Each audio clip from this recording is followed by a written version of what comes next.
उधर देहरादून में दम घुटता है। जी हां, जिस देहरादून को उसकी खूबसूरत वादियों की वजह से देश विदेश में जाना जाता है, जहां पर देश विदेश से छात्र पढ़ाई करने के लिए आते हैं, आजकल वहां की आबोहवा में जहर घुल गया है। दरअसल देहरादून के शीशमबाड़ा में बने कूड़ा निस्तारण प्लांट के कूड़े के पहाड़ इन दिनों धधक रहे हैं। धधकते पहाड़ों से निकल रहा धुआं न केवल वहां रह रहे लोगों बल्कि आसपास बने शिक्षण संस्थाओं में पढ़ रहे छात्रों की सांसों में जहर घुल रहा है। हालात यह है कि पहले से ही कचरे की बदबू से परेशान लोग अब धुएं में घुटने को मजबूर हैं। लेकिन सुलगते कचरे के बीच धधकता सवाल यह कि आखिर सरकारी मशीनरी का क्या कर रही है। यह खास रिपोर्ट देखिए।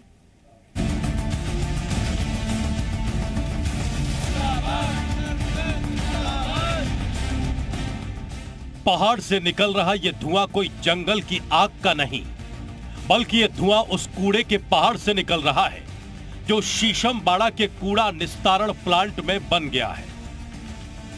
और यह धुआं स्थानीय लोगों की जिंदगी में जहर घोल रहा है। हैरानी की बात यह है कि कचरे के इस पहाड़ में यह आग पिछले 2-3 दिनों से धधक रही है। सुलगते पहाड़ से निकल रहा जहरीला धुआं आसपास की आबो हवा को दूषित कर रहा है।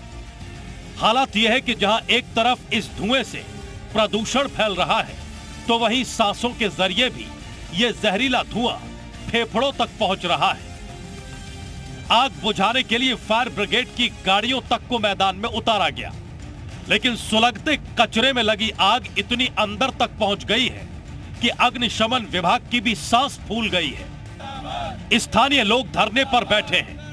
लोगों का कहना है कि इस कचरा निस्तारण प्लांट की दुर्गंध ने पहले ही उनका जीना मुहाल कर रखा था और अब ये धुआं उनकी सांसों को रोक रहा है। 3 दिन से तो हम बहुत ज्यादा परेशान हैं।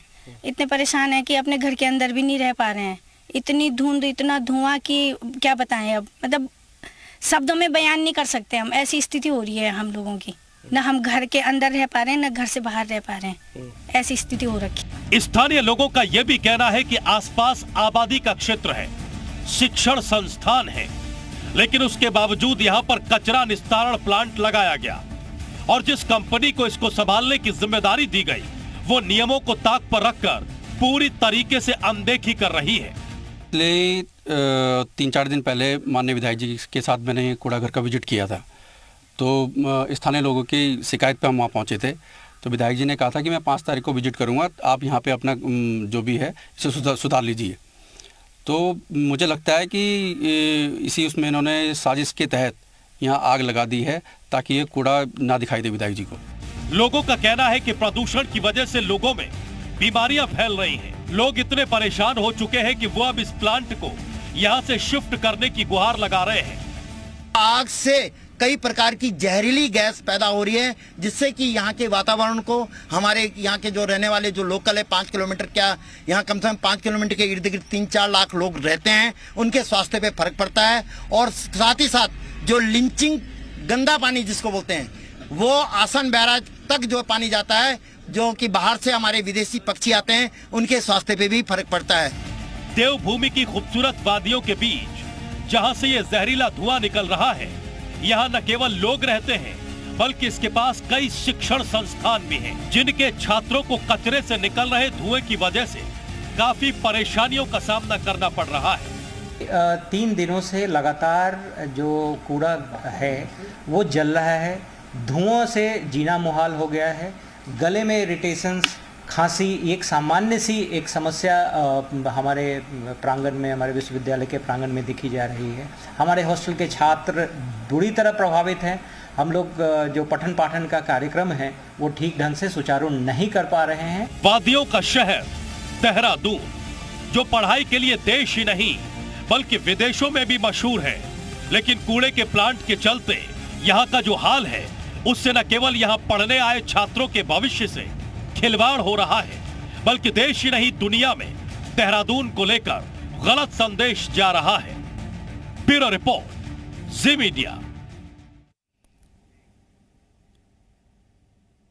और चलिए अब आपको सुनाते हैं कि विभागीय मंत्री प्रेमचंद अग्रवाल इस पूरे मामले पर क्या कुछ कह रहे हैं।